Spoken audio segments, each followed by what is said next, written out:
Hello and welcome back. In this segment we want to talk about the difference between nuclear fusion and nuclear fission. So let's first start with nuclear fission. In nuclear fission you're going to start with a large nucleus. Now for example, a nuclear power plant uses uranium as its energy source. And uranium is a very large atom. It has a very large nucleus.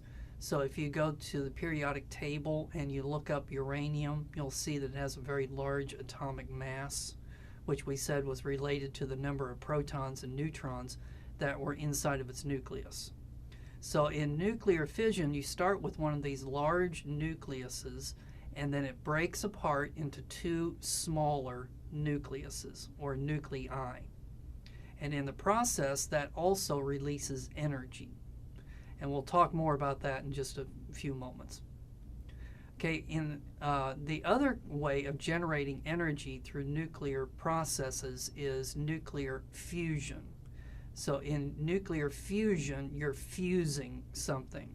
You're going to take two smaller nucleuses and smash them together and turn it into a larger nucleus. So for example, inside the sun, our sun is currently converting hydrogen, which is has a very small nucleus, smashing them together and turning them into helium. And so that would be an example of nuclear fusion. So where then is the in-between point? So if you start with large ones and they fission and turn into small ones, and if you take small ones and you fuse them into large ones, what would be an element that would be exactly in between those two extremes? Well, that turns out to be iron.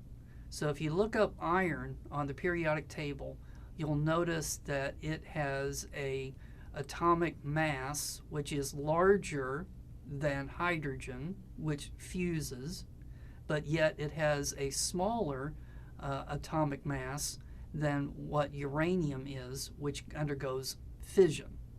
So if you were to take iron, a nucleus of iron, and smash it together, you'd fuse it.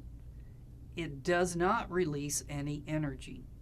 If, on the other hand, if you were to take iron and you pull it apart, so it's undergoing fission, it doesn't release any energy. So it is to nuclear properties what the noble gases are to chemical properties. Remember where the noble gases were?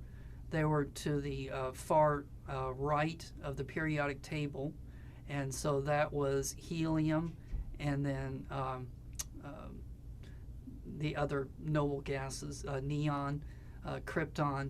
So all of those were called noble gases, and they had their magic number of 8 electrons in their outermost energy shells, and so they were antisocial. They did not want to participate in chemical reactions because they were perfectly okay the way that they were. Well, iron is this. It's the same way with iron, only it's nuclear properties.